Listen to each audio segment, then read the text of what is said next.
కుదిరితే పరిగెత్తు, లేకపోతే నడువు, అదీ చేతకాకపోతే పాకుతూ పో.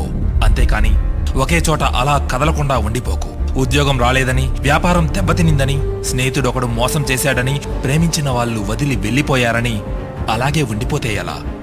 దేహానికి తప్ప దాహానికి పనికిరాని ఆ సముద్రపు కెరటాలే ఎగసి ఎగసి పడుతుంటే తలుచుకుంటే నీ తలరాత ఇంతే అన్నవాళ్లు కూడా నీ ముందు తలదించుకునేలా చేయగల సత్తా నీది.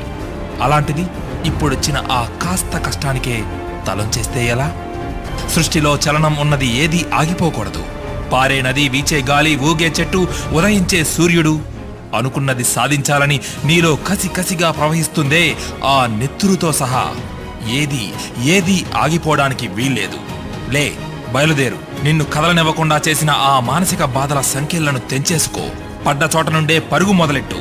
నువ్వు పడుకునే పరుపు నిన్ను చేదరించుకోకముందే బద్ధకాన్ని వదిలేయి. నీ అద్దం నిన్ను ప్రశ్నించకముందే సమాధానాన్ని వెతుక్కో. నీ నీడ నిన్ను వదిలేయకముందే వెలుగులోకి వచ్చేయి. మళ్ళీ చెప్తున్నా, కన్నీళ్లు కారిస్తే కాదు, చెమట చుక్కని చిందిస్తేనే చరిత్రను రాయగలవని తెలుసుకో. చదివితే ఇది పదాలు మాత్రమే, ఆచరిస్తే అస్త్రాలు.